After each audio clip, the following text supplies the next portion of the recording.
506, you're good.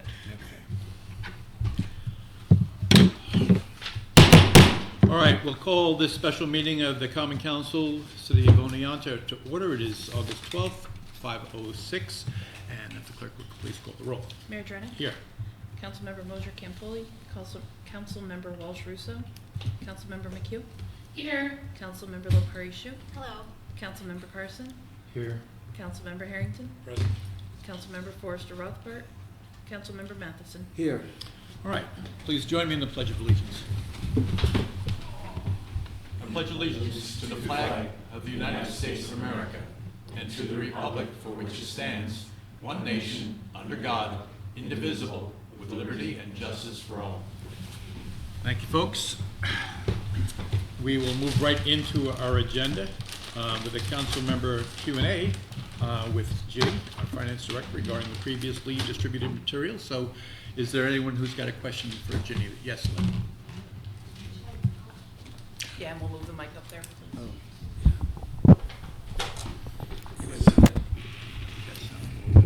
have sound as long as we don't live stream, so I'm recording and then uploading. Ready? Go ahead, Jim. Oh, go ahead, Lynn.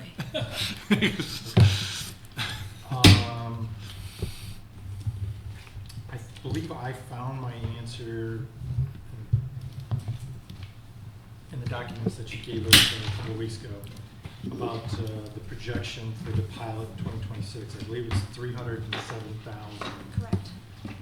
Well, what is the projected warrant? I couldn't find that. We don't have that yet for 26. And I understand the warrant represents city, county, and school tax. And But that's the only library. numbers we Yeah, have. yeah. So I'm just trying to understand where we were. Yep.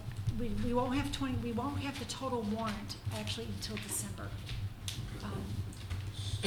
So to the next question, full disclosure, Jeannie and I were just talking downstairs, but why don't you walk us through what the bad debt collection for EMS billing or Sure. EMS billing is? Yep. And I'm going to jump ahead into well, first of all, you found all your goodies on your desk for you to go into your binder.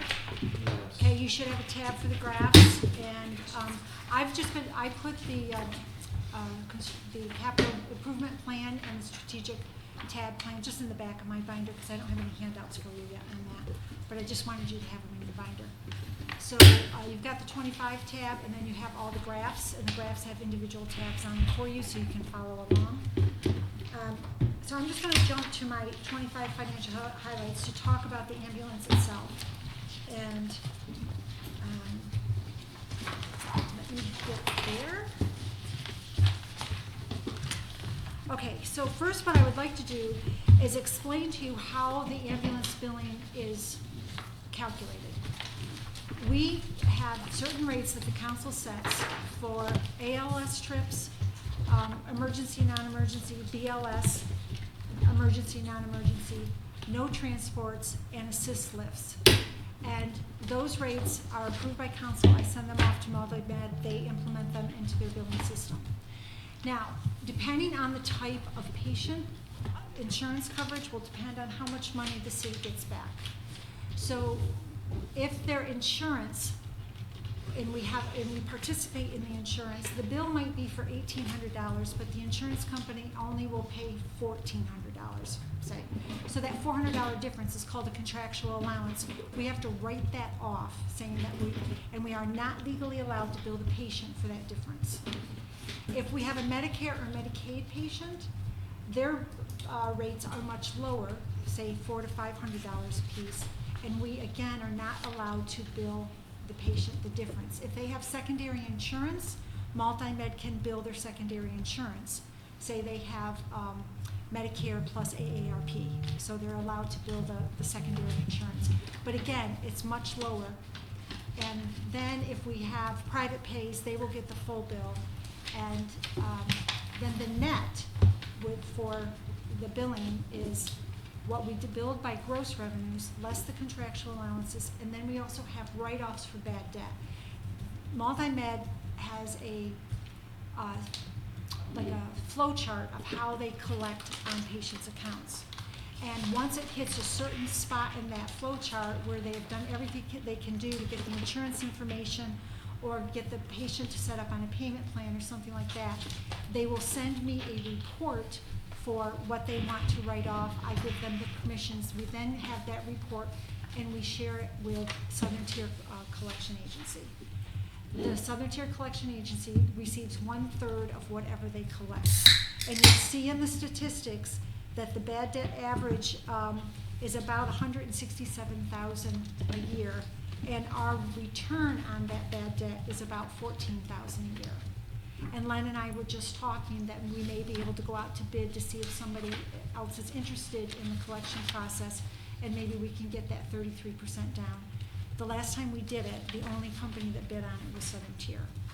So, but we can always do that again. Yeah, because I mean, averaging uncollected over $160,000 a year, that's a lot of money. Yes, it is. And Especially remember, if this is, what we're really primarily talking about is insurance companies. not exactly. I know it's not Yeah. exact, but the majority of that would be for folks. It's probably a majority of the bad debt is private pay or balances after a payment that we're able to bill the insurance company or bill the patient for. It's usually the bad debt is based on private pay, but as I was telling Len, we do get a report, Multinet gets a report from our insurance companies that say these people receive the insurance check directly, and then they never turn that money over to pay their ambulance bill. The state has changed that law, so they will no longer be able to do that. The insurance companies will now have to pay the ambulance service directly. So maybe we'll come back to that then, Sure. going out to bid on it. For me, the next question, Go ahead. if I did my math correctly, out of the unrestricted unassigned fund balance, the surplus, which was 1.5 or close to 1.5, you're suggesting, I think it was on page 7 of the last report that you gave us, not tonight's, 500 for the highway equipment reserve, 500,000 for the public safety reserve, and 500,000 for the street and sidewalks reserves. The $576,521 that's left over, where are you assigning that? I would like that just to stay in the unrestricted fund balance. Staying on But the council has its discretion as far as where you would like to restrict the funds, and if you want to do more or less, you can just discuss that and Right, but decide on how you want to do it. It could be applied towards the 2026, could it not? Yeah, oh, yes, absolutely. Further questions for Ginny? Go ahead. I know I've asked you a couple times, and I apologize, I couldn't find it through my notes. When are we going to do the presentation on Waterworth? We're hoping that it'll be sometime in mid-September. I think, Greg, you've got that on the schedule, correct? September 16th, at a regular council meeting, we had on here as the water and sewer rate structure presentation and discussion. Great. Is there an update on the meeting with New York State DOT over the STOA? Not STOA, sorry, it was over maybe doing a countywide or a regional. No, we were scheduled for a meeting. We haven't had that meeting yet. Oh, okay. And then I'm sure you're going to get into the Delta during your presentation, so that's it for me. Okay. Any further questions for Ginny before? Nothing? Thanks. Okay. Thank you. All right, Ginny, I think we'll move on. Okay, thank you. So what I would like to do is now do the 2025 highlights. And so if you go to that memo that you found on your desk this evening, I'm going to talk, some of this is repeat from the 24 discussion, but I'm just going to highlight some information that I've added to it. So as far as the tax levy, I just want to highlight that the city averages close to 90% of total collection for the levy. And we average about 183 unpaid tax bills that we return to the county for tax enforcement. I think that is a very good collection rate. And it behooves us, we are always made whole by the agreement that we have with the county. And so if you also look at the tax levy averages, from 2016, the increase was about 2.818%, but since 2021 to 25, it was 3.10. But the most important thing I wanted you to notice in this section is that we do have almost a 90% collection rate on our levy. Okay, I would like you now to go to page 3. Page 2 is a repeat of the pilot agreements. Out of the 183 on average, is it typically a certain demographic? It's typically, I want to say, there's a lot of repeat properties. Correct. Yes. But do I know the mixture of them? No. I could look at that. I was just curious. I think that will go down. There was one property owner that owned several properties that he's no longer with us. And I think once that changes hands, you're going to see that number go down. Okay, if you go to page 3, I want to highlight the general fund. 2025 budget was 20.5 million. The adjusted budget now is 22.2 million. The reason being is that the budget gets modified for the outstanding encumbrances that roll over from the previous year. So that's 822,000. And then I gave you all of the amendments that we have done since the beginning of the year. And it totals 874,000. 616,000 is coming from reserves. 75,000 is coming from a grant that will have revenue to offset it. And then only 182,000 is coming out of the unrestricted reserve. Can I ask a silly question? Sure. So this $822,000, when it gets carried forward into, or accrued into this year, does it then, do you modify the budget for the previous year? So in the actuals that you give us for 2024, will this 822 be subtracted? What I show you is the outstanding encumbrances as assigned. So when you look at the 24 fund balance, you're going to see what's available, and from that, I take out the outstanding encumbrances that roll forward. Okay, but how does that, okay, so basically you're just assigning the 2024 balance to 2025. Correct. It hasn't really changed. Correct. So Okay. when you look at the 24 detail, you're going to see the unrestricted line. Mhm. Then you're going to see 2 lines that say assigned. Right. One is for the outstanding purchase orders, Uh-huh. and one is for what we appropriate for the next year's budget. Okay. What? So to carry on what Katie's talking about, this is what you're showing in the 1.5 surplus. No, I've already taken care of the encumbrances out of the 1.5, but we're going to get to that in a couple minutes here. No. Okay? Yeah, on the Tyler Technology, can you give us an update on where things stand with that? We are starting the conversion. Carrie is our project manager. She's coordinating with different department heads of gathering the information that we have to give them to start building our files. This is going to be probably a 12 to 18-month process.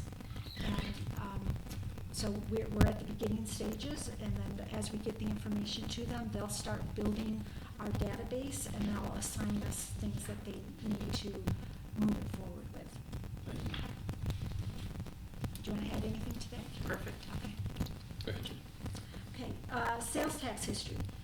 I've given you the history, and we talked about this at our last budget meeting, but we've gotten some updated information since then. My recommendation from the 2024 presentation was to increase the 2026 sales tax budget by $200,000. Alan has informed me that the state is now going to impose sales tax on short-term rentals. That is going to bring in about $2.75 million to the county. We'll get 12% of that, so we're expecting about an additional $300,000 for sales tax. So my recommendation to the council is to let us increase the sales tax budget by $500,000. That's kind of great news. Nope. No, district. Just tapping. Okay. Any questions on that? Yes. Yeah, so I'm trying to remember exactly where I saw it. So regarding sales tax,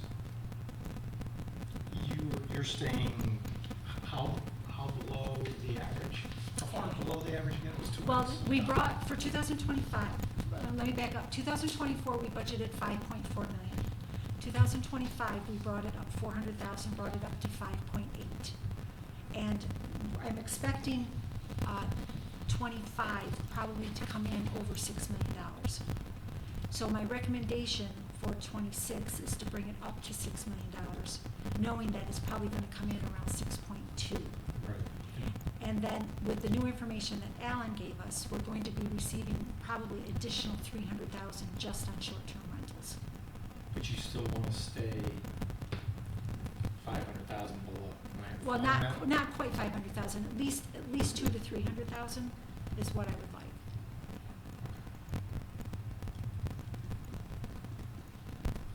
I'm all about being conservative, you know that. Oh, yes, yeah, so am I. That's a big spread though. Yeah, and Because Yes. it's gonna affect us later when the desire lists come through. We're gonna be hit up with all the expenses, and that $300,000 is not actually, I mean, it's pretty sure that you're gonna get the 300,000. I mean, we were 200, 300 below the average anyways. Now we're looking at an additional 300,000, so that's an easy 5, right? Am I following? yeah, yes, you are following correctly, yeah. Yep. I think there's a, So I thought that was really good news, you know, that that's going to happen. Great. Jenny, if I could just jump in, I just was gonna share, like, I think there's a kind of two ways to look at it.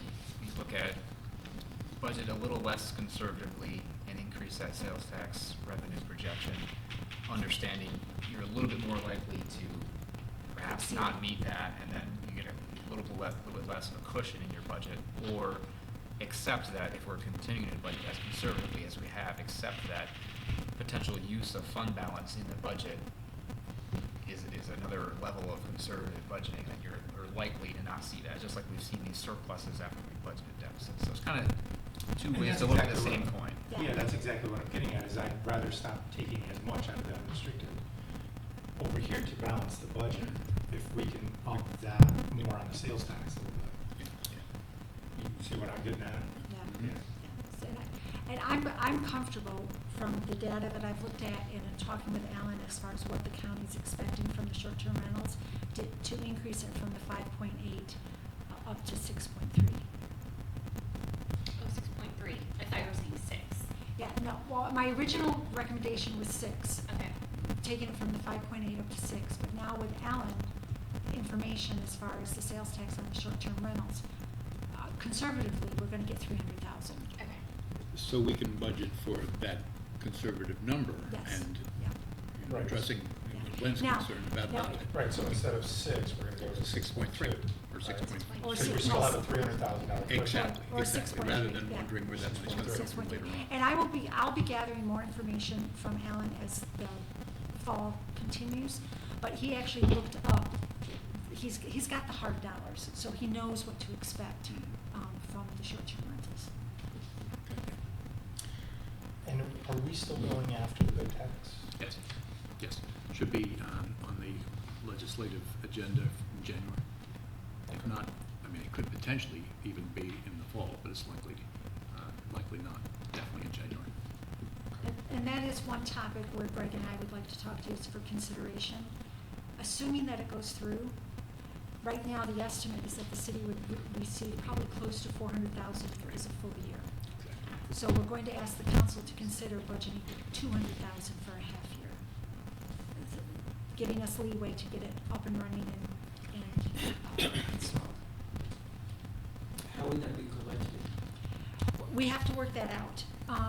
I was talking to Alan about that last week. I don't know if the state is making changes as far as how it's going to, speaking of which, there's also another change that Alan told me about. The state is now going to be taking things and adding them all together and saying, here, this is your sales tax, and we automatically get 12% of that payment. So our sales tax revenue may even go up further if the state consolidates everything. But right now, they haven't finalized the procedure. So we may have to collect it here at the city. The county may be able to collect it on our behalf, or the state may be paying us directly. Instead of the 2 payments a year. Yeah. Yep. So we'll see. I don't know if occupancy tax is every quarter, if it's monthly. I don't know the payment structure yet.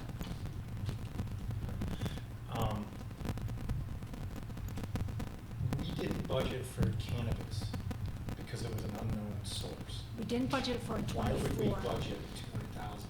What's your thought process? Why would we budget on something it's not passed? It's got to go Oh. through state. Oh, the reason we wanted to consider it, Bed tax, yeah. Right, so why would you put 200,000 in the 26 budget and it hasn't even been introduced in a committee? well, because we feel very strongly that it's going to pass.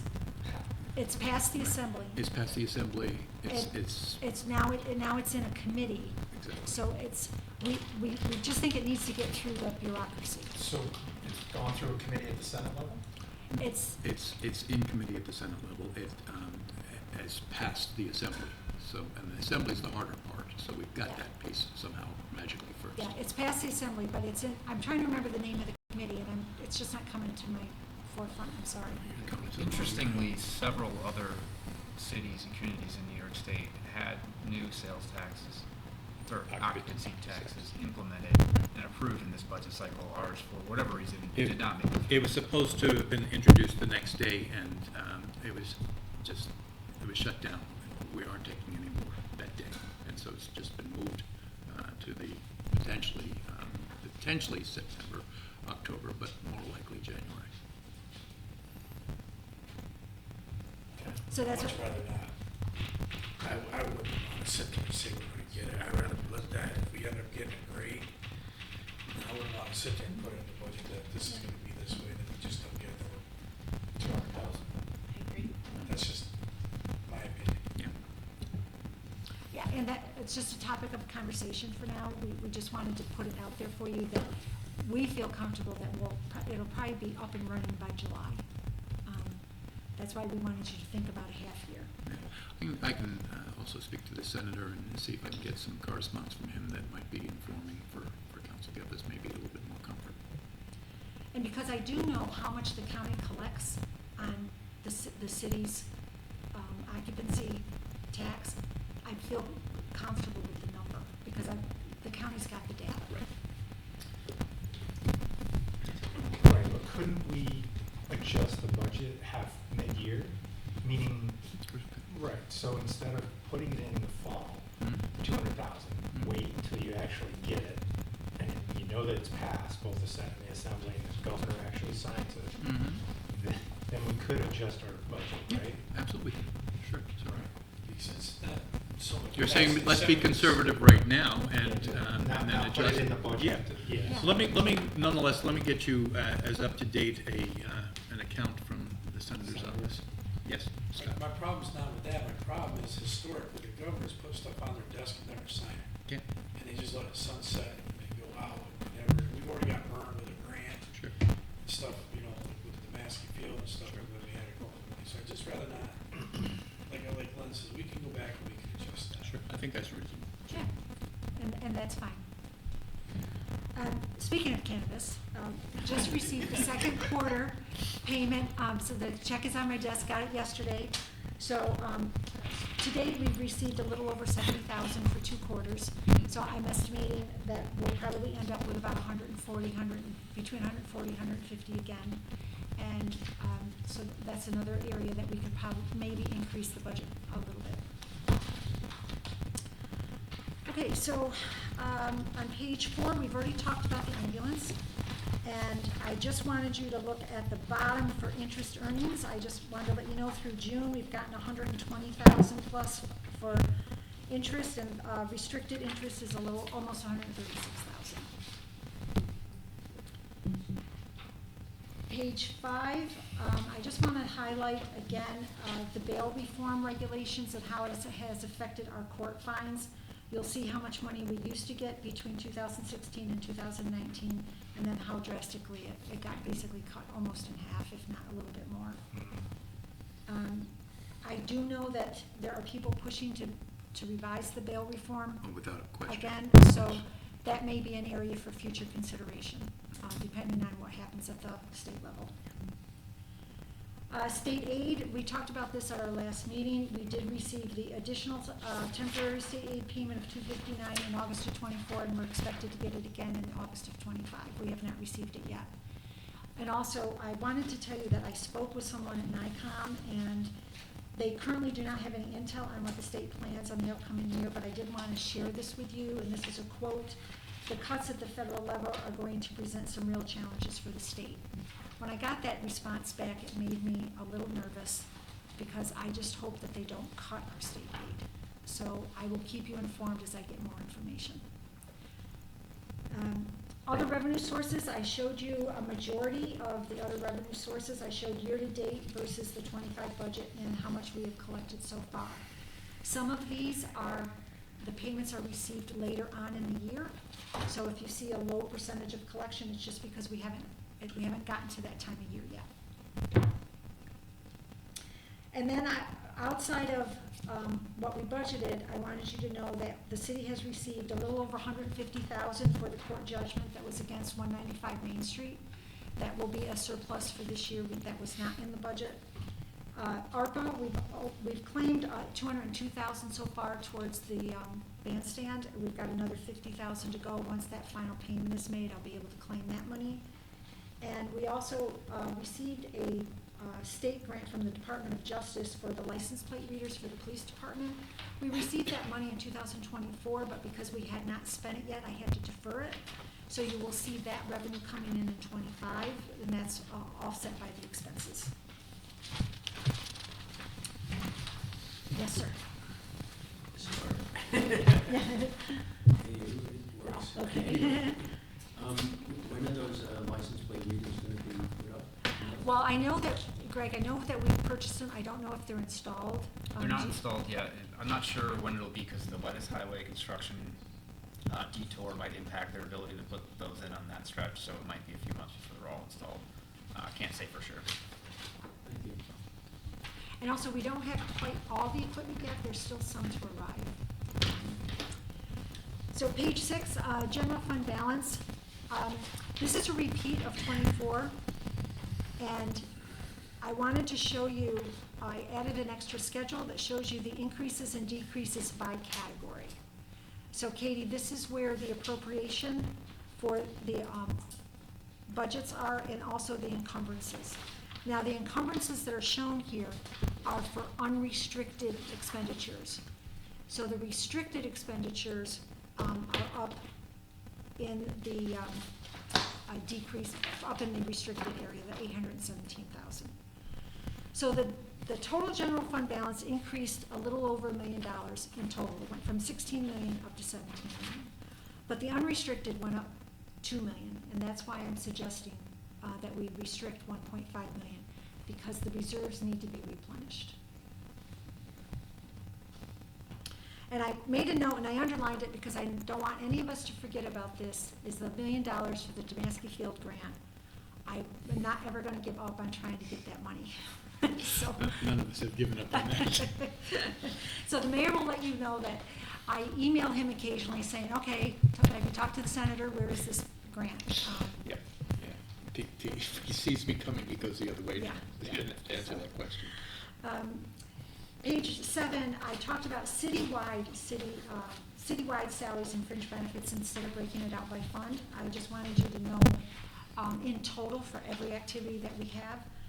And this chart does not include the library because the library is a component unit of the city. It is not part of the city. So I just showed you the histories there. Year to date for salaries and fringe benefits, we're at 9.9. Overtime, we're almost at 556,000, and then I showed you police and fire overtime, 173,249. And this is just salaries for the overtime cost. This does not include the fringe benefits. Let me go to mine. Yes. So just a side thought, so back to the 576 that's left over from Yes. the 24, is there another fund, maybe water sewer, that we could? You can make a contribution to those funds if you desire, but if you want to reserve those funds, Lynn, I have a lot more ideas for them. What are some of those other ideas? One is IT, which we will be talking to you about at another meeting, as far as investing into smarter computer programming, for example, council members access, council chambers. But this is working so well. Investing in cabling for the public safety building. different things like that. Adding more to the Parks and Recs reserve, because that reserve went down quite a bit. There's a lot of different areas that we could consider that other 500,000 for. Okay, because I mean, roughly right now, in new monies, we're at 453. I mean, between the short-term rental and 195 main, we have new monies coming in, new revenue. Yeah, well, you've got the 259, the 153, and you have the excess cannabis sales. But for the next meeting, I'm hoping that I've got 2025 projection done, so I can show you where I think we're going to end up at the end of the year. It's a little early to predict it. I don't normally do that till October, but I wanted to try to get that information to you in September, so that way you had more time to consider the numbers. That'll be helpful.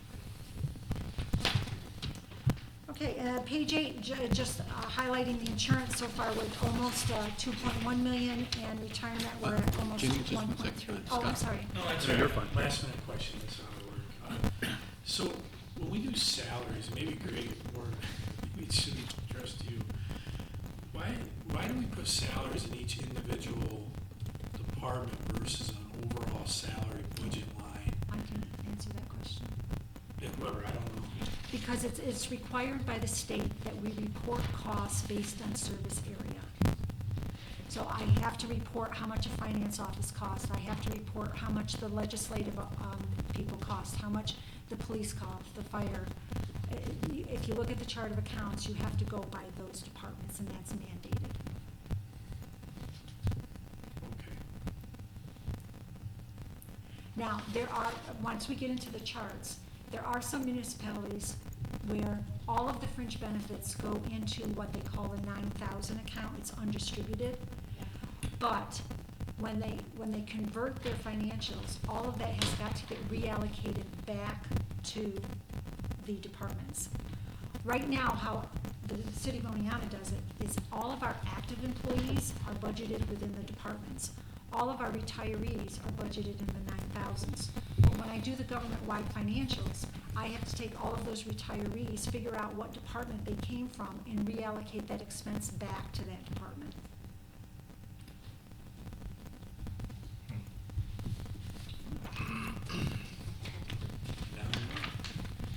Just have to balance. Any questions so far? That's basically a quick summary of the 2025 general fund activity for all of the major items.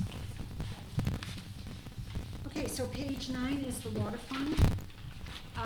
Adopted budget was 3.4, adjusted budget is 3.7, and that was adjusted by 2024 purchase orders being rolled over by 33,000.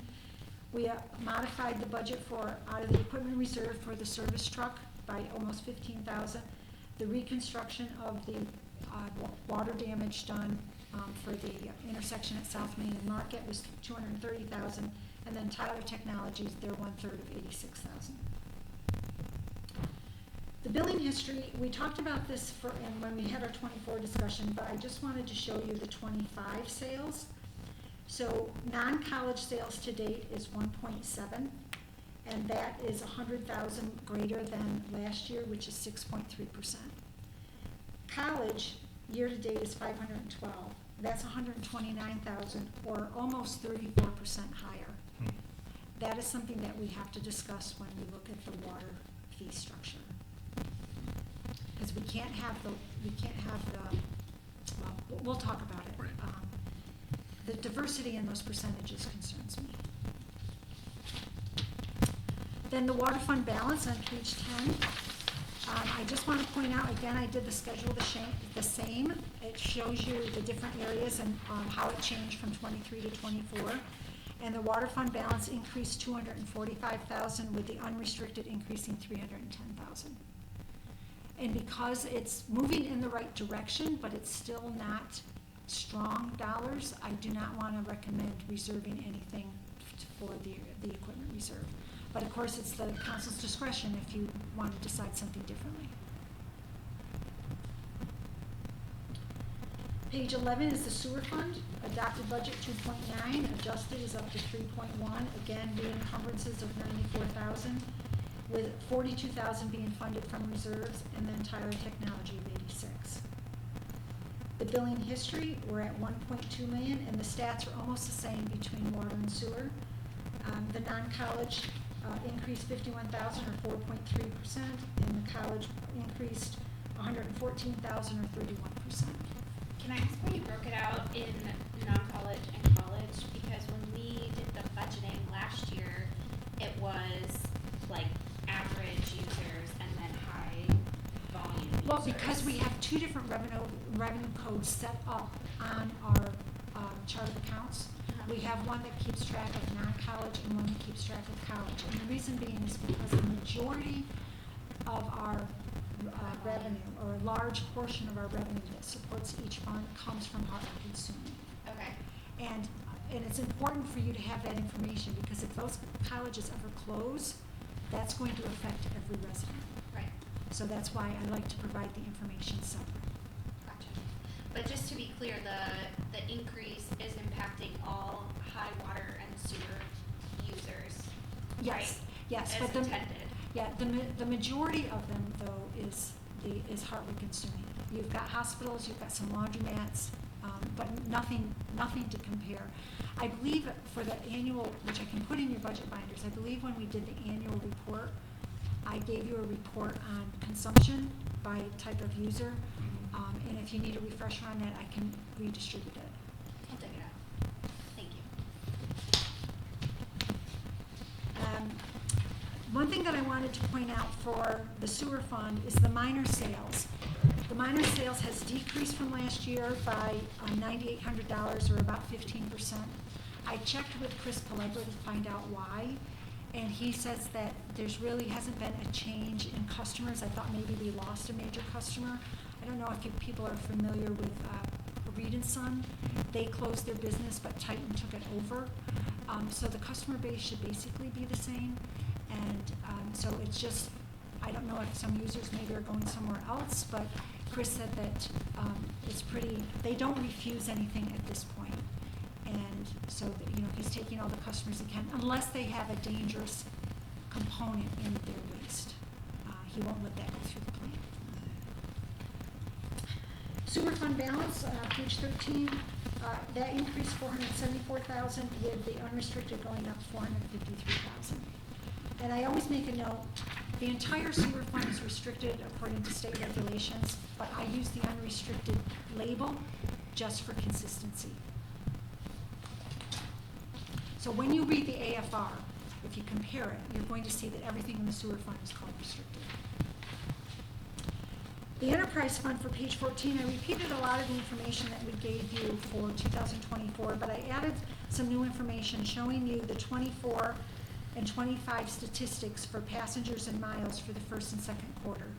So you can see how the passengers have increased for the second quarter, and the miles have also increased.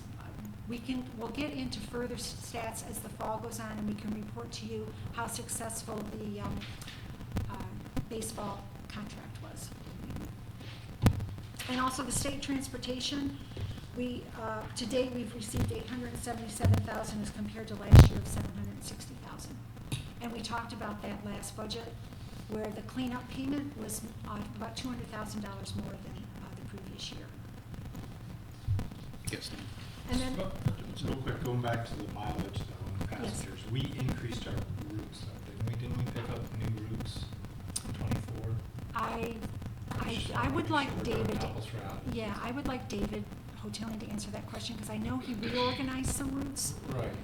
So I can't accurately answer that question. Because I'm just kind of scratching my head, I think we added some. And then, in response to Len's question at the last meeting, on page 16, I provided you a detail of the capital projects that we have invested in since 2018. I categorized them by type, and I excluded the transit hub here, just so you know. What's your thought process of why you did that? Because, first of all, it's not complete, and second of all, because of the accounting of the transit hub, it wasn't quite as easy for me to grab those numbers for the time that I had to put this together. I can always add it at a later date, but the transit hub also is unique. It's not gonna be repeated like your street work and your water and your sewer and things like that. And just so you know, under the other category, they're small projects. For example, in 2018, we replaced the K-walls on the police department. We've done the composting project for Otsego County, things like that. So that's why I just threw them under all other. Inside this, would we include the 230,000 that we just spent on Walnut Street? I think that's what we are. Part of this? Is the 230,000 part of this? I'd have to see when it was posted. Yes, I believe, Technically, it's a capital improvement. yes, I believe that was posted by when I did this report. Okay. Okay. I still believe the contractor should. So that is the end of my 2025 highlights. Does anybody have any questions of information maybe I went over too quickly or didn't answer for you? No, apparently not. So thank you very much, Jenny. Unless there's somebody? No, all good. Thank you very much, So Jenny. the next section that I would like to do is our graph presentations. So Alan updated, I think Carrie's going to call it up, but you can also go to your paper copy. You're doing graph instead first? I'm sorry, You're doing graphs instead first? instead of what? I had city comparisons first. That's a graph, the city comparison. You want that one? though? Yes, Okay. I'm sorry, yes. No, you're fine. I just wanted to make sure I was pulling the right one up.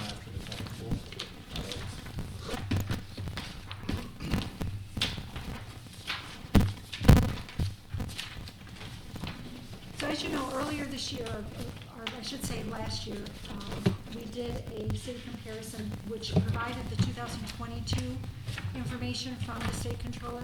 Alan has updated these graphs for the 2023 information. And they take it from the AFRs that are filed with the state controller's office. If and when the 2024 becomes available, we'll update these graphs again so you can have the 2024 information. But all the data in this report comes from the New York State Controller's Office, and they, as I said, they get it from the AFR, and they try to verify its accuracy before they publish it. And then if you see something that's not labeled 2023, it should be labeled for whatever time period it is referencing. So what I'd like to note here is that this is an update of the previous draft, and as I just said, most of it comes from the State Controller's Office. And slide 21, when we get there, uses the actual city tax bill. And and additional data on the selected areas 2024 was sourced directly from various city budgets. When we get to the budget draft, I want to highlight that Alan had a really difficult time with some of the municipalities' budgets because they were not clear or detailed. We determined today, in looking at some of the data, because we wanted to just confirm some of the information, some of the cities will report their fringe benefits by department, some of them will not. They throw it into that 9,000 all other category. So when we look at some of those budgets, it's not comparing apples to apples. So for example, if you look at the city of Plattsburgh for the fire department, you're not going to see the full cost of the fire department because they don't put their fringe benefits in their fire department budget. So I just want you to be aware of that, but it just gives you a general idea. So did you just do like a percentage calculation? We're going to, we didn't have time to Okay. do that because we discovered that today because when Greg and I were looking at it, we kept questioning something. So Alan and I got down into the detail today. So in the future, we're going to actually load their budgets into an Excel spreadsheet, allocate their fringe benefits to all the different departments, and then redo the graphs. Okay, so number 3, the slide shows that Oneonta is among the highest amount when it comes to the unrestricted fund balance as compared to overall expenditures, and this includes the encumbrances at the end of the year. So this shows how strong the city of Oneonta is compared to all of the other cities in this presentation. This is consistent with the last year's presentation. And graph number 4, same as the prior slide, the overall fund balance, whereas the prior slide was just the assigned and unassigned, but this includes everything, and you will see how strong the city's fund balance is compared to the rest. And on slide 5, Oneonta is operating in a surplus, and we are basically in the center of all the city comparisons here. And what the surplus is that they're taking the revenues and expenditures and figuring out the operating surplus or deficit that the municipality may have. Slide 6 just shows the cash compared to your current liabilities. This is a strong statistic to pay attention to. You'll see how strong the city is compared to what our outstanding liabilities are, meaning that we've got the cash on hand to pay our bills. And number 7 also is the same thing. It shows overall monthly expenditures. I'm not exactly sure how the state controller's office does this. I don't know if they take your total expenditures and divide it by 12.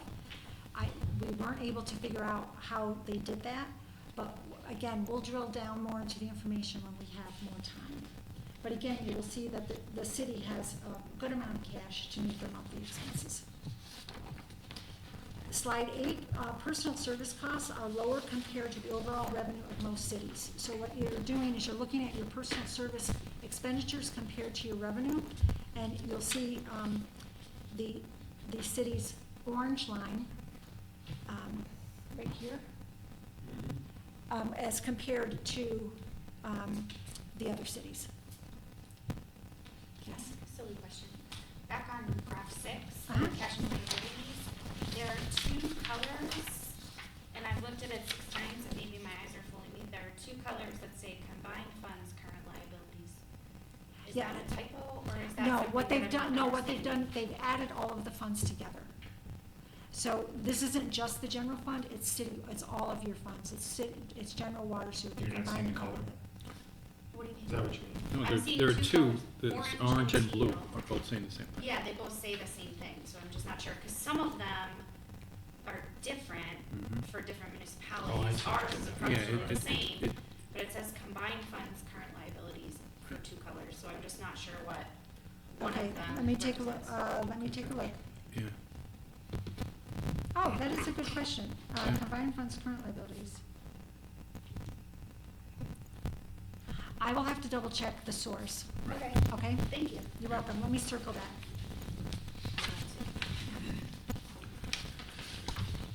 Sorry, okay, slide 8. Slide eight. Caught up. So the personal services, so it's just showing the personal services are lower compared to the other cities when you look at, when it's compared to your overall revenue. Again, I think this is a good statistic for our city. Okay. And line 9 is debt services revenues. The chart is from the controller's data from 2023. As of '24, I just want to give you that our total debt was 20 million point five. Oh, sorry. No, I didn't want to interrupt, I was Oh. waiting till you were finished. Okay. If you want to finish your thought. Okay, I was just gonna give you some more stats as far as, the total debt is 20.5 million of principal interest. 8.9 of it is the sewer fund, 5.6 is the water fund, 5.8 is the general fund. And then our annual payments between 2025 and 2032 range from 1.4 to 1.7 citywide. And then after 2032, it will drop off. But this is before we're issuing the debt for Market Street, because that debt has not happened Or yet. any other debt between now and 2032. So this is just a picture in time.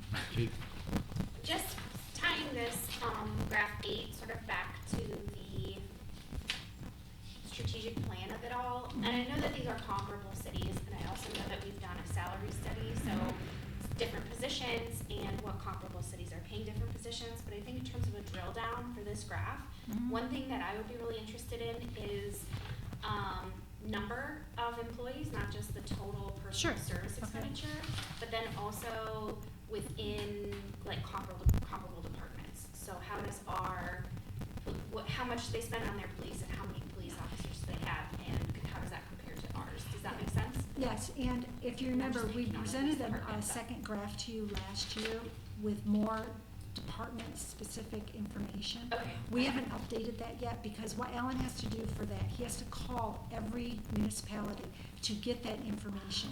And he'll send out surveys and he'll contact the HR department, so it's just a lot of work. Sure. And so as we get that information, we'll share it with you. Okay. But it would be helpful. Go ahead. What about debt that we're expecting to? Yeah, that's what I'm saying, that is not in here yet. Right. And I don't, depending on where the interest rate falls when we actually issue it, will depend on what our annual payment's going to be. Do you know how much we're gonna borrow? I'm going to say it's gonna be probably around the 7 million mark, if not the 7.5, depending on where the total capital project comes in. Roughly, a rough estimate is 7%. Yeah, for right now, you have authorized, the council has authorized 7.5, so that's the number that I would work with. And then when the final numbers come in, we can update you. Go ahead, Jen. I'm really surprised by this one. Okay, so chart number 10, we are the third lowest of household with public assistance. And last time we presented this to you, you asked what public assistance definition was for the state, and we were able to find that today. So public assistance, as discussed in this report, includes both family assistance and safety net assistance. Family assistance provides up to 60 months of cash assistance to eligible needy families. The safety net provides cash or non-cash assistance to eligible single adults, childless couples, persons who have expected the 60-month limit of the family assistance, children living apart from adult relatives, and certain other individuals. The family assistance is largely funded by the federal government, and the safety net assistance is largely funded by the state government. And the counties and comprises 74% of the public assistance expenditures. So that is the majority of what that state aid is. And there's two components to the state's temporary assistance program. The family assistance provides cash benefits to families with minor children, while the safety net assistance provides cash and non-assistance to individuals or families who do not qualify for the family assistance, including single adults, childless couples, and those that have exhausted their time on FA. Do you know what direction the number of people on government assistance is going? It's basically, this is very similar to last year's, so I want to say it's about the same. But I can look at. So it's roughly Yeah. stable. Yes. But this is TANF. It's a little bit different. It's more difficult to get it. You have to make a whole lot less to get into it. So it doesn't sound like it's WIC or like housing assistance, HUD and stuff like that. Great. That we would have to drill down with the state to see where they put those programs. So you mentioned WIC, and what was the other one? HUD is one of them. I can see what I can send. I'll send you something. Okay. But because TANF, you have to be, not to get away, but you have to make a very little amount of money. Also for SNAP, we're making under, basically poverty. There is as far as I know from the statistics, there was a larger percentage of our families in the community receiving stuff, health assistance for kids, for medical care and stuff, Okay. where maybe parents don't qualify because they make just too much and the kids qualify. There's programs like that. We can try to get more But- statistics on this. It just may take us a little bit more time. But the thing about this chart is that all the cities, they've used the same data to compare them. So, but I'll try to get more information. I think it's also worth noting that our community schools, based on the demographics of children who attend, offer free and reduced lunch for all students. I know the school district is bigger than the city, but I think that's pretty substantial as well. And I was gonna say, a lot of these, I know Riverside has a fairly large percentage of kids who are receiving reduced and free lunch. It's every kid in the school district. They, I want to say 2 years ago, they started doing it for everyone.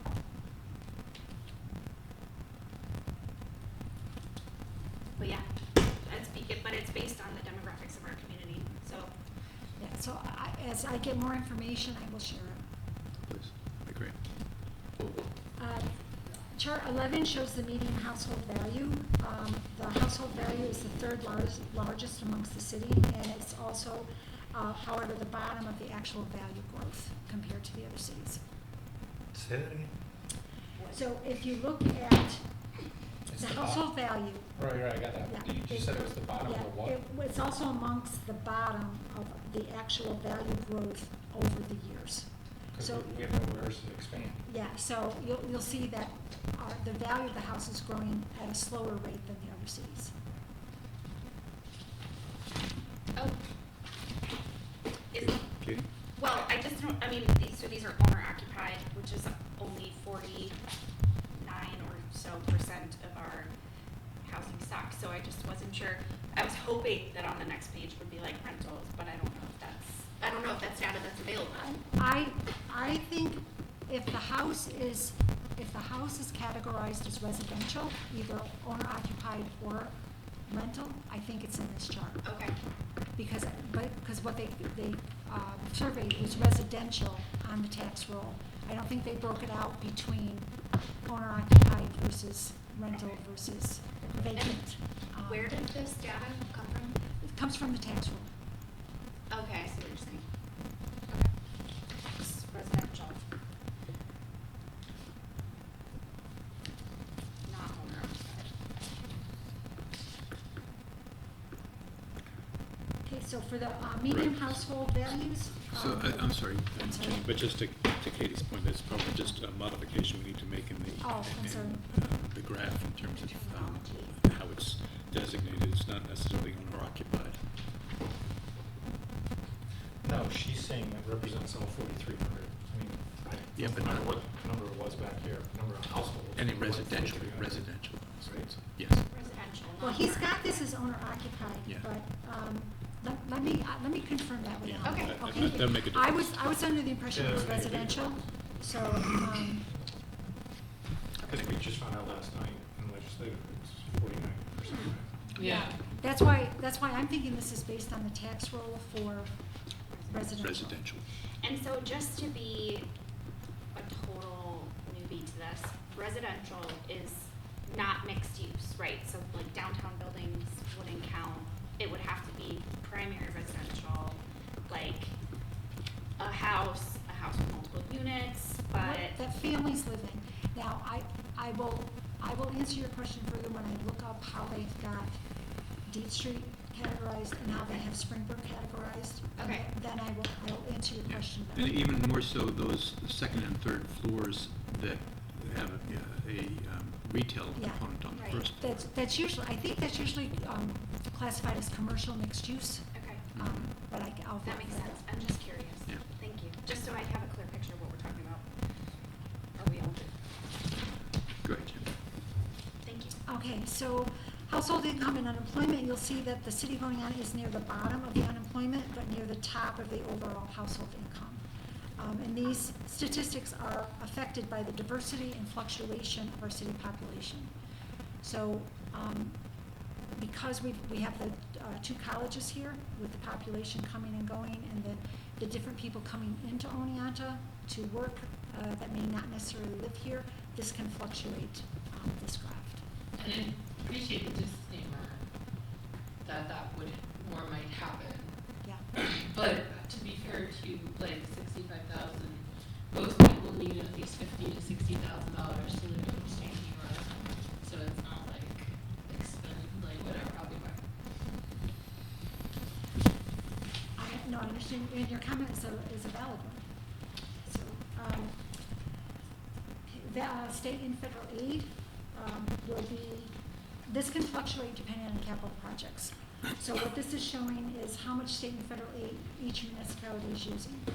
And just keep in mind that our city is the only city in this comparison that actually has OPT transit, which we receive a lot of federal aid for that. And you're going to see this drastically change once the report includes all of the transit hub federal aid. All of these other communities do not have public transportation? They do not have a city-run, I believe it's, Greg, isn't that correct? County or regional authority. Yeah, it's either county or It's regional. not common. In fact, I haven't seen another one in New York State that has a city run Yeah. upstate. service or an authority where there's multiple municipalities. I think that's why the state wants to have that meeting. Because we're the only one. Yeah. 14 just shows the revenues for the history, or, you know, for comparing all the different cities for the total revenues, which again, it will take into effect all of the funds, not just the general fund. And slide 15 shows the state and federal aid to the percentage of revenues. So, wait, do you find this interesting? So, I'm looking at Saratoga Springs, and they've been kicking our butt on everything. And they literally, look at what their revenues are for those 3 years, and then their houses are valued at $400,000. Yeah, the average one is like And $400,000. $100,000 is the average household income. Yet, they must have a low tax rate, is that what's going They on? have a very low tax rate, you're gonna see that. They must make a lot of money off those horse races. That's what we need. Yeah. It's gotta be. There's gonna be a graph, and you're going to find it interesting. And number 15 just shows the total state and federal aid to the total revenue that's taken in. And so half the cities surveyed show a decrease, and half basically show an increase. They're basically right in the middle there. Again, that can be affected by whatever capital projects are going on. Holy moly. Ginny, do we have, is there a breakdown? I see all the state and federal aids are combined. Is there a federal aid breakdown just as opposed to the others? No, I don't have that level of detail on it. But we can get it. Yeah, We I can tell you, actually- I'd be comfortable or not knowing where we are with federal aid, especially relative to I can tell you what others. ours is, but are you just saying what the other cities are? Yeah, just relative to how other cities are dealing Yeah, with that. what we would get from, without calling them individually, we can go to their AFR, we can see the categories. So is it federal aid for public safety? Is it federal aid for general government support, transportation? Yeah, I hate to Things create like- more work for someone Yeah, to do, but. but we can just I'd love call to up know their that. AFR and see what it is. Thank you. Okay, so page 16 is the tax levy itself. And this concludes that the Oneonta has the third lowest tax levy out of all the cities surveyed. And there are only two that are lower, and that's Norwich and Cornell, which they're much smaller than the city of Oneonta. And is there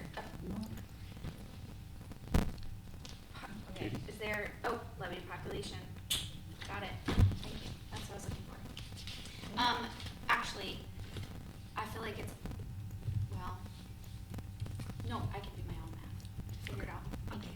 Okay, I'm good, I was thinking out loud, all sorry. right. Go So ahead.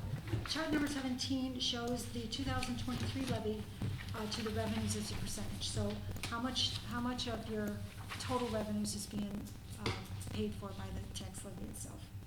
And you'll see that the tax levy is smaller than the total revenues than most cities. That is because the Oneonta sales tax revenues is greater than the tax levy. The county of Otsego is also in the same situation. And if we talked about before, it really should be just the opposite. The tax levy should be larger than what you're collecting in sales tax. Right, but is our accounting set the same way though? Yep, the county's in the same situation as the city. Correct. We're all living off of the sales. Yep. I want you to think about that. So if something happens drastically in the economy and that sales tax decreases, that's a strong liability for us. I mean, people won't have to pay their property taxes either, since we have the economy, so, No, I understand. It's a hard balance. yeah. Levy to population. Now, we modified Oneonta on this. As a matter of fact, we eliminated some of the population graphs because we discovered that the population number that the state was using, they were estimating the city of Oneonta to be at 15,000. We know that that's not correct. So we eliminated that. And what we did here is we adjusted the Oneonta based on the 2020 census. And, but we were not able to modify the other cities. So I just wanted to make that clarification for you. So the modification was what? We didn't use the 15,000 that the state was estimating, so we're using 13,855. Which was the 2020, not the census number, but the American Community Survey estimate for 2020. The census was the 1309. What about permanent residents? Yeah. Sorry? Do we know how many permanent residents we have? We can work backwards, Yeah, right? work backwards off of college students. So it would be something like 7,000 or 8,000? Yeah, it's Yeah, you seven, minus- 7 to 8,000 is our permanent, 6 to 7,000 is our college students. Well, and that's kind of what I was wondering, not just with students, but just also about, yeah, I guess like year-round residents, like what's the levy to taxpayer ratio? And I guess that's, anyway, what I thought I would do is take the levy to population, but then also the taxable property, the home value, and try to figure out that as well. I've requested a report from our assessor to give me the breakdown of the most recent tax roll. A couple years ago, I presented you with the detail by category, so I plan on updating that. Oh, cool. And then in there, you'll be able to see that data. Okay, great, thank you. But I think Don raises a good point, and a lot of these communities have those types of mixed populations as well, so Yeah. maybe And- it's a wash. So slide, I'll wait for Don to come back.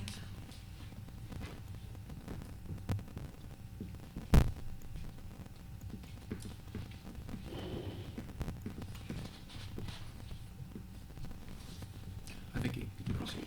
All right, so slide 19, this is based on 132,000 assessed value right now. And so what we did is we calculated what the tax bill would be for the city, library, and county, and then what the school tax bill was for the 2024-25 year, because the 25-26 school tax bill is not out yet. So we showed you the increase from 2011, and the percentage of increase since 2011, so for a 14-year period. And then the breakout, about 57% is for school taxes, about 31% for city, 3.6% for library, and then about 9% for the county. And then to move that forward, if you go to page 20, we showed the median owner-occupied household value of 170,900. That takes the 132,000 and applies the equalization rate to it. So you will see where Oneonta is in this chart. Now look at Saratoga Springs. Yes, totally. Okay? Okay, now also, I know a lot of people like to compare us or talk about the city of Ithaca. We could not download any of the Ithaca information because they have not filed their AFR, I think, since 2020. So, Oh, all the time, you don't hear that? oh, yeah, yeah, People want us to be just Close to like there. that. yeah, We don't, listen, when we get an Urban Outfitters, then we'll talk. yeah. Okay, so then what we did is we took the information from chart 20 and went to 21 and showed that Oneonta is right in the middle of the full-time median household. We took their rate and we applied it to the average assessed value. So now you'll see Saratoga Springs graph is much higher because we applied their tax rate to their median value. This is all, everything I was wondering earlier is in this graph, so that's great, thank you. You're welcome. Now, this is where we start to get into the budgets. And what I'm a little uncomfortable with is what I told you in the beginning of the meeting. The budgets are not consistent, so we're not comparing apples to apples.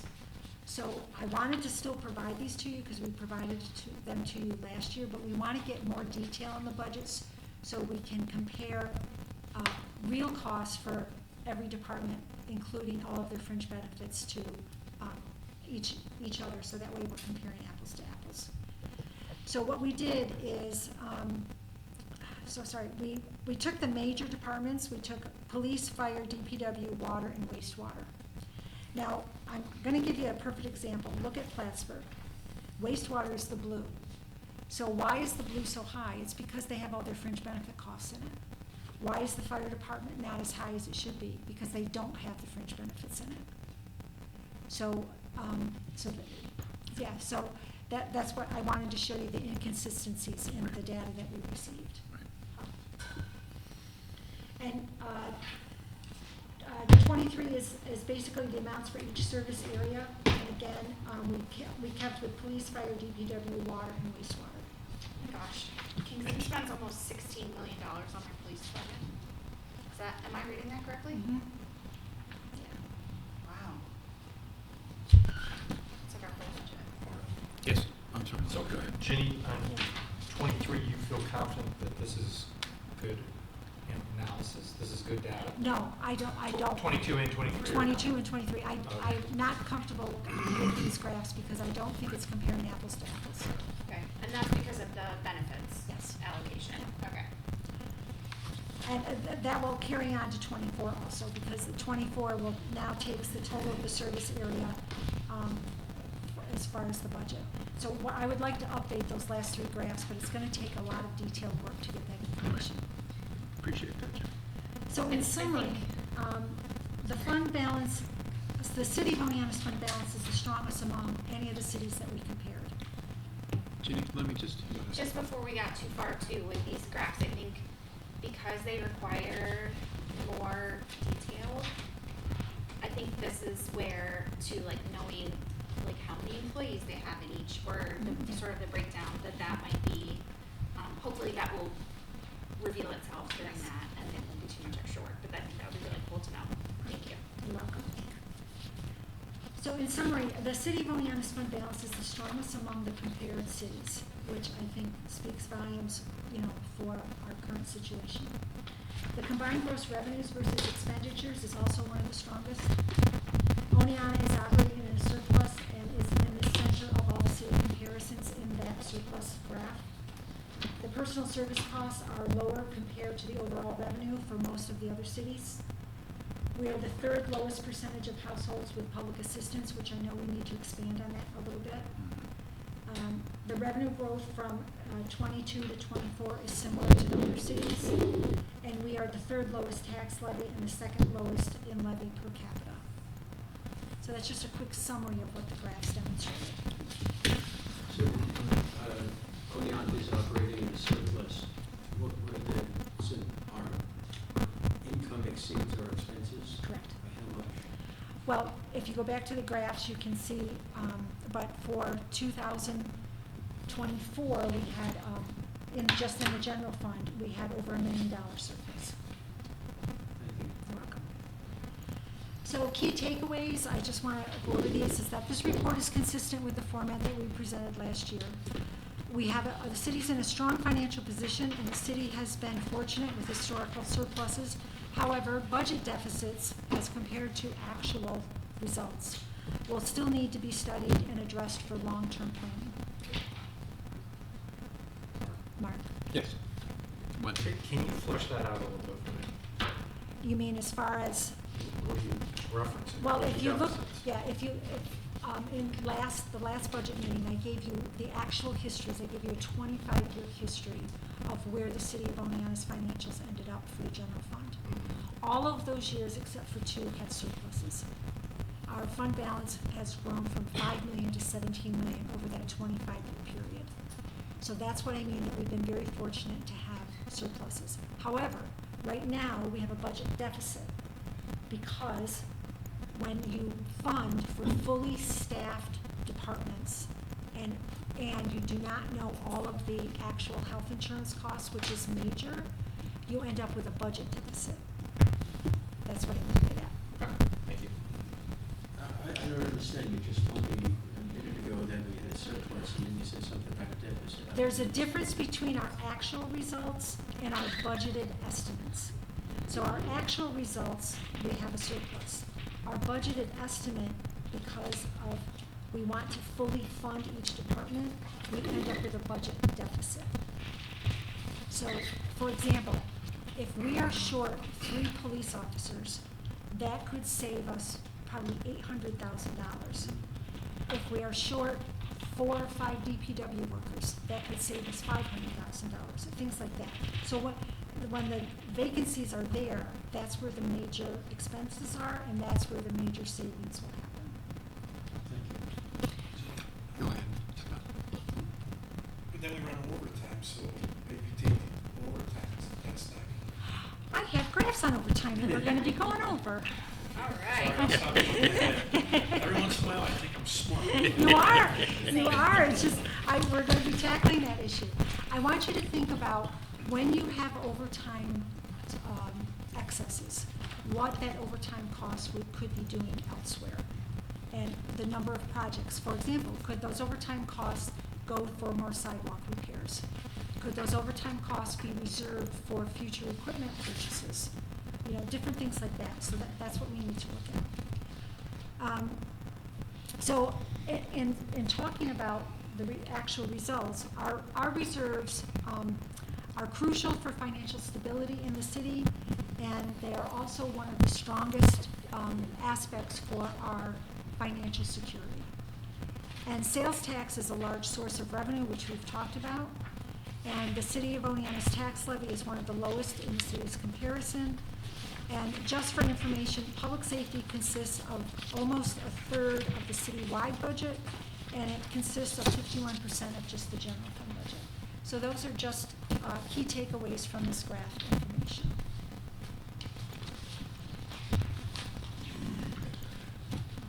Ginny, you comfortable going right into the overtime history, or you want to take a breath? No, I'm fine. I'm Okay. fine. So the next set of graphs I'd like you to look at is the state controller's graphs. No. Now, for the first time ever, I think the state controller was listening to our office and took Alan's idea to make graphs of results. So he was actually able to go to the state controller's office and download graphs comparing the city of Oneonta to these different organizations, southern tier areas. So I teased them saying, okay, they knew what we were doing here, so they just wanted to follow our example.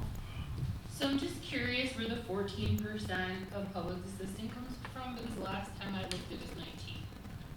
I'm sorry, say that again, please. The 14% for City of Oneonta for public assistance, last time I checked it was 19% Okay. was poverty. Like I said, I will get more information on that.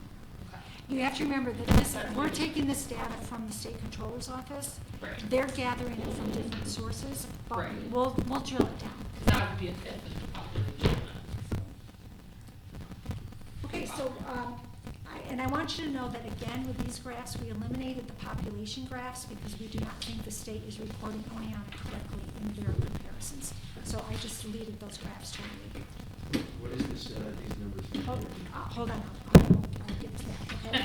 So, okay. We're all first- very excited about your data, Ginny. Yeah, it's okay. All right, so stress scores. The state gives us a stress score on our environmental and also on our fiscal. So first we're gonna go over the environmental. So see this right here? Right there, okay? So in the comparison indicators, they took 44 cities, they took 6 southern tier cities, and they took 21 medium upstate cities for this comparison. So the first one with the percent of households with public assistance, this is where you were going, right? So what they did from their sample, they said that the city of Oneonta had 14%, all cities had 20, southern tier had 22.8, and medium had 22.2. The next one, I left this one in because the percentage of population over 18 and over 65, we think this is a close estimate. So you'll see that the city of Oneonta is at 23.8 compared to the others. The percent of home value, and again, this is going to be consistent with the charts that we just took, 16.3% and compared to the 29. So this is the percentage change, which is saying that the city of Oneonta's house value is not going up as much as the other comparisons. The median household income for the city of Oneonta is about $62,000 compared to $64,000, $50,000, and $54,000. The unemployment rate, the city is the lowest at 3.6 as compared to 6.5, 8.4, and 6.8. The reliance on state and federal aid, again, this can fluctuate depending on what capital projects you have going on. The city of Oneonta right now is at 17% compared to 16.4 for all cities, 18.6 for Southern Tier, and 17.9 for the medium upstate city. So our environmental score for the city is 6.7, and all others is 15.2, 23.9, 17.9. You want this to be low. Right. Do you know what goes into the environmental score? All of these things that they presented before. So all of these graphs Mhm. goes into this score, Thank you. okay? All right, so fiscal score. Again, the 44 cities, the 6 in the southern tier, and 21 in the median.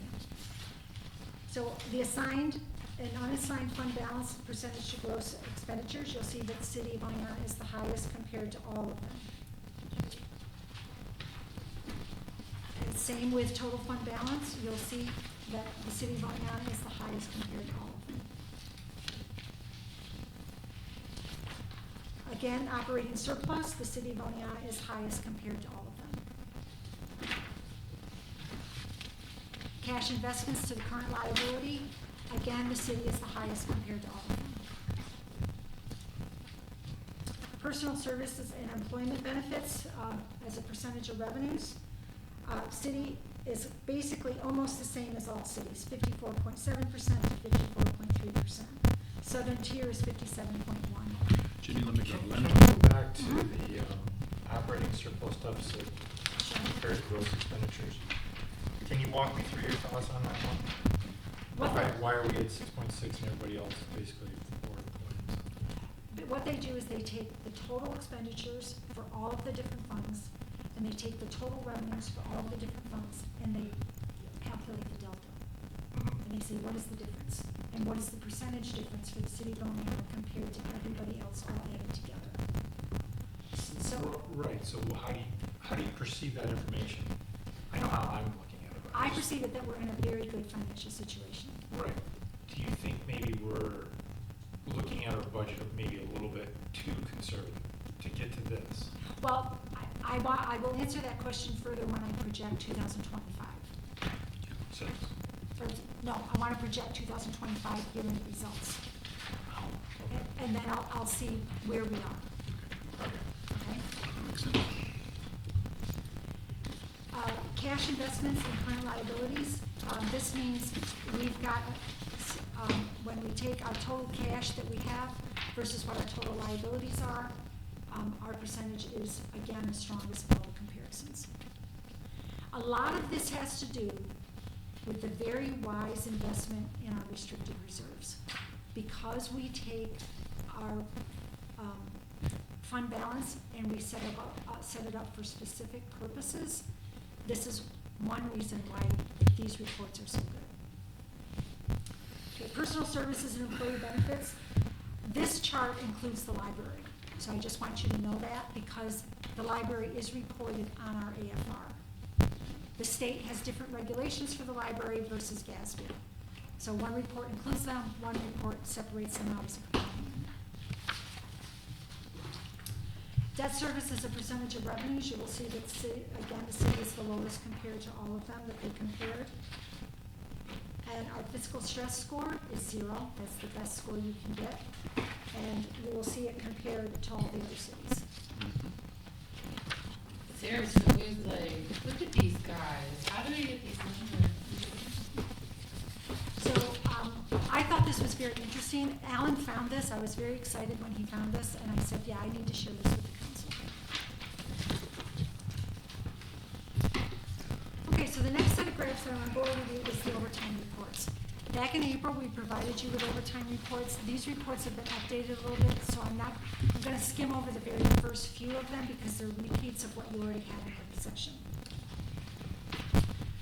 So again, these dollars are reported based on payroll cycles, based on total, whatever the pay date is. It doesn't go from January 1 to December 31. It goes for the pay dates within the current year. It was easier for us to do that. That way we didn't have to add and subtract the payroll accruals. So the first pie chart shows you the different service areas. You have police, you have fire, DPW, and all of the other categories. And then second chart on page 4, overtime, salary, and fringe benefits by service area. Thought it was important to show you salaries plus the FICA plus the retirement, because those costs are all related. And it gave you a 5-year history with the visual of the bar charts plus the actual dollars for those current years. And again, you already are in possession of these graphs, but this has been updated. And then page 5, it says the total overtime for the whole 5-year period. And then page 6 is the hours versus, instead of the dollars, we showed you the number of hours that are being worked. Same as page 7. So page 6 is in a pie chart, page 7 is in a bar chart that shows the number of hours. And page 8 is everybody all added together for those 5 years. Page 9, this is the addition to the graph. We're taking the budgets compared to the actual. So I want you guys to know what you approved in the budget compared to what the actual results happened. Now, overtime can happen because most generally it's because of vacancies or unexpected events. So I just want you to keep that in mind. So I'm going to kind of go through the first 5 very quickly because this is by year. So page 9 is 20, 10 is 21, 11 is 22, 12 is 23, and 13 is 24. And then I want you to flick all the way to the end for a minute. Go to page 16. This is all 5 years added together. So you will see it by department. You've got all other, the majority of all other is police dispatchers. And then you've got police, DPW, fire, water plant, wastewater plant, transit, and central garage. But the 2 new graphs that have been added outside of the budget, if you go to page 14, this will show the fire department, it will show the budget versus the actual for each year. And then page 15 will show you the police department budget versus actual for those 5 years. The reason I separated these graphs out is because this is where the majority of overtime money is spent. And I thought it was important for the council to have this information. Go ahead, Scott. So, is some of this on overtime with the fire department because of settling the contract? The 2024 and 2024 has the retroactive payment for the overtime for the contract, yes. And then does the shifts, these are 24-hour shifts, is that, so we're already running overtime on 24-hour shifts? Right? Well, for the crews are set up, and Chief, jump in if I say something incorrectly. The crews are set up, there's 4 7-man crews. They work every 4th day. And if somebody has to cover for a sickness or No, I'm not worried about the sickness or whatever. What I'm asking, like, is on a regular day, I got all 7 people there on this day, then they work, what is it, every 4th day? So on the next 4th day when they work, does that, those days being, nobody's off, it's the same crew, so like if it's me, is there overtime already built in on the shift? No, Because there's it's no more than overtime 40 hours a automatically week. built in the shift. The only time they get paid overtime is when they work a non-scheduled time. Okay. So if they're scheduled to be 8 a.m. to 8 a.m., like Monday morning to Tuesday morning, there's no overtime right into their schedule. That 24 hours goes towards their regular work. Okay. Just to make sure that I understand Scott's question. So like, say you worked on Monday, into Tuesday, 24 hours, but then 4 days later was Friday, right? Because we got off on Tuesday. Saturday. Anyway, you see what I'm saying? It's still within the same, work Yeah. week. So since it's 48 hours, No, that's not they're how, exempt that's based not on- how the fire works. Okay. And also, some departments, and again, Chief, correct me if I'm wrong, some departments say that their regular hours are 16 hours, and then they have 8 hours. That 8 hours might be paid at an overtime rate, depending on their contract. Or they might have 4 hours of that shift paid at overtime. Depends on the contract. Our contracts are not set up that way. They're scheduled, they either work 91 tours or 92 tours per year. Those 2,184 hours are paid at their straight rate. Anything above that is paid at their overtime rate. And I was gonna actually ask something kind of similar, but maybe more broad, which is like, I'm wondering, like, I know we've gone through, obviously has been a years-long discussion about what's causing fire department overtime. Since we have the fire chief, I thought I might ask, like, what's causing it, what we're doing to get a handle on it. Like, you can see it start to go down, in 2022, 2023, well, 2022 it shot up, and then 23 and 24 have gone, down from that. And I just wondered if you could speak to kind of a timeline of, like, I know at one point it was scheduled overtime, that was really a problem, but it seems like maybe that's not anymore. And so could we just get kind of like a overview to go along with these numbers of what is like causing the overtime and what you've done to try to like get a handle on it? Does that make sense? Yeah, sure. So for 2024, the 733 is, Jenny stated, included a contractual change, so retroactive pay. I think when I did the calculation at the end of the year, and you can correct me if I'm wrong, we would have been within $25,000-$30,000 of our budgeted amount. So we would have been really close. And that's because in 2024, you guys increased the crews from 6 to 7, gave it 4 additional people. So what that does is that covers all contractual time off. So if someone is on a vacation or holiday, we don't have to call anyone in. The only time we would have to call someone in is if someone's off on the contractual time off and then someone calls in sick on top of it. Okay. So we don't allow 2 people off at a time. So, I mean, we basically flip-flopped because of the change in the contract. Okay, cool. So this year, and I'm sorry to not know this off the top of my head, but in terms of projected overtime for the end of the year, is that on target? I haven't calculated that yet. I don't know if the chief has. It's gonna be more than the same Okay. And the reason for that? because of the contract change. Gotcha. Okay. So when I do the 2025 projections, I will be looking at the police and fire overtime in detail. And I will actually provide you a report of at least a 5-year history of the total hours. So you can see the hours instead of dollars. And it's just Okay, me. so it's more of like this going on. Okay. Okay, thank you.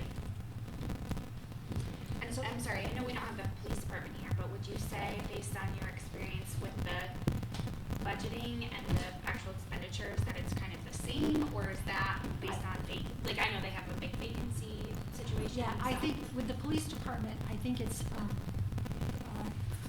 the difference between the fire department and the police department. The fire department has a required 6-man on. The police department does not. Okay.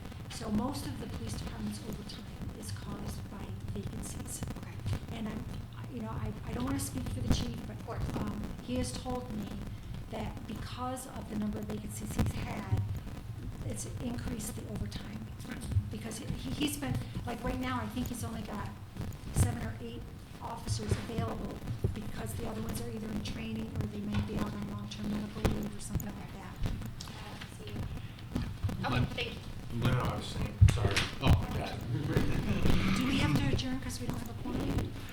where we at with that? Can we continue on? It just says, Disregard because we have, you just can't conduct business. You can't so it's just You presentation. can't vote, you can't. Yeah, well, we weren't planning on voting, so. So that was everything that I had to discuss with you tonight, Okay. except, so now I don't know if you want to go on to the next topic of the agenda. Yeah, the next topic of the agenda is a review of the council member suggestions for strategic plan for level 3 actions. And I'd like to ask that folks do give that some consideration, please. And if we could have you provide that to Greg by the 3rd of September. It would allow him to be able to compile everybody's and get that out to you for Friday, the 5th of September. And then when we get to the 9th of September, where we have a meeting scheduled, we'll then also have the department heads' information added into that. So we'll be able to have a fairly interesting conversation, I think. So if we could please spend a little time with the strategic plan and hit those. I gave, I'm not a council member, but I thought I wanted to do the exercise. So you don't have to answer every question, answer what you feel like you have an answer for. And then just please get those to Greg by the 3rd. All right. And then the last thing, do we want to talk about the primary budget parameters, or shall we? We have, again, we don't have a forum.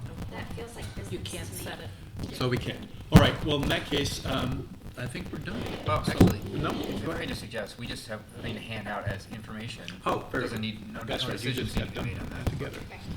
But to your point about the September 9th meeting, we'll come back, we'll talk about strategic plan, and we'll also talk, obviously, more about the budget parameters. And after that meeting, we'll take what you provide, what direction you provide, and create the draft budget for October. Everybody feeling pretty good about where we're at and the direction we're taking? Jenny. I have a question for the property tax levy. What's the percentage increase?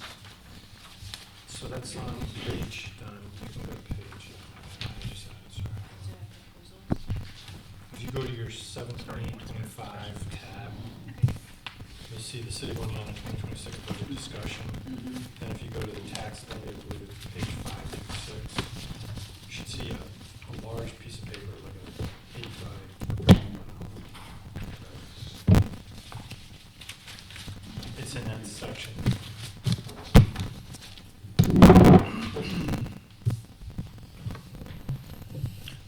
All right, well, unless there's anything else the council wants to bring forward just for general purpose of discussion among four folks, we're going to call this. Do you want to Basically, roll a through committee this? at Or? this Would you like us to? Yeah, why not? You want to just for the edification of the four folks that are here? Jenny, do you want It's totally up to you. to? Okay. Go ahead. So in our general discussions for you to consider, one, I know the property tax levy will be a in-depth discussion. We are recommending a 400,000 increase, again this year, and, but it will be obviously what the council approves. Pilot agreements will be able to increase the budget by 75,000. The sales tax estimate, as we talked about earlier, 200,000 for the normal and then 300,000 for the short-term rentals. The cannabis sales tax estimate, we're thinking we could increase it by 40. The occupancy tax, which we briefly talked about, is 200,000, depending on how we get more information. State aim, because we have no information on if they are going to provide that additional temporary aid, we're suggesting that we do not budget for that. The ambulance estimate, I think consistently right now, staying at the 1.1 million will be a conservative but strong number. The town fire and ambulance contract is gonna go up 50,000 for one and 1,000 for the other. Code enforcement fees, I think we can seriously consider increasing that by 30,000. Paid parking will be determined by future conversations. And parking fines itself, we don't think we should increase that at all. And matter of fact, if we do institute paid parking, I think the parking fines will go down. And airport fuels, we need a little bit more information on the new structure as far as what we should be budgeting for airport fuel sales. Same with the airport hangar rents. The mortgage tax, because house rates right now are so expensive, I would like to lower that budget by at least $10,000 because we're not getting as many refinancings for the lower interest rates. The franchise tax fee also I would like to lower by 5,000, just historically that money has gone down. Gross receipts tax, I think we can increase it by 10,000. The history on the NYSEG fees is going up, so I think that will be a safe increase. And also on the parks and recs fees, I think we could also probably raise that by 2,000. So that's a total of almost 1.3 million for you to, this is all very high surface, not in-depth studies yet because I need to do my projections, but this is very high surface level that Greg and I have talked about. Water sales and sewer rents, I don't want you to think I want to take the tax tables and increase every level by 10%. But we do need to increase the total revenues that it gets generated by 10%. So with the Waterworth presentation, I want to figure out how to do that by restructuring the rate table itself. So that is just a quick overview for you guys to consider and think about for our next meeting. This is the percentage? 400,000, yes, it'd be 7.2, and it would have an annual increase of about $105.